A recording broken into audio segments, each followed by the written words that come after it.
in the 18th century, perhaps before, colonialism and slavery served as economic justification to place Africans and Indians in groups we now know as races.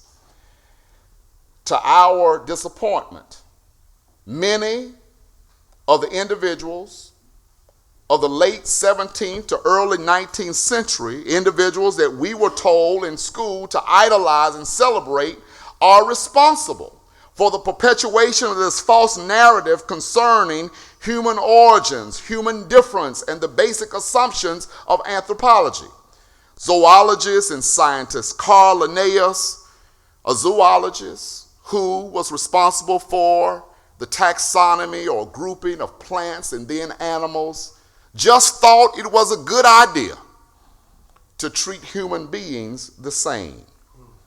Politicians such as Thomas Jefferson, philosophers like David Hume and Immanuel Kant, preachers and theologians of the likes of James Henry Thornwell, and even artists, as it is recorded in David Bindman's latest book entitled Race is Everything, Art and Human Difference.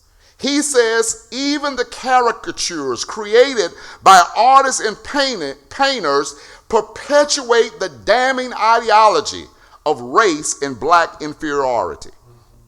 The curse of Ham theory, that teaching that in Genesis 9 that Africans are the progenitors of Ham, and since Noah cursed Canaan, the descendant of Ham, then all black people being of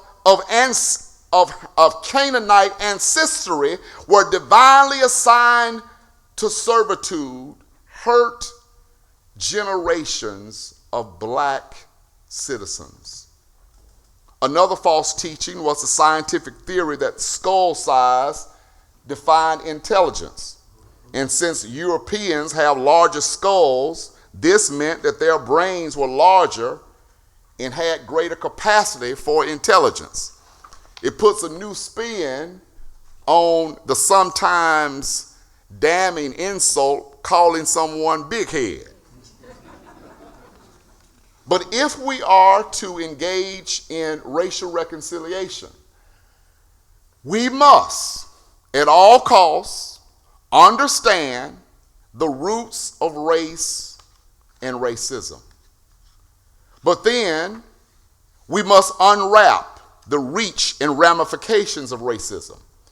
Racial reconciliation is not coffee, conversation, and cuddles. We must reach far beyond and far deeper than coffee and conversation to reconcile. The repercussions of racism have generational impact. Reconciliation is much deeper than the feel-good of multicultural worship. It is much deeper than fishing trips or even friendships with someone of another ethnicity on the job. There is not enough coffee or conversation to atone for the horrors of white supremacy, both past and present. Racism has reach. Racism has powerful ramifications.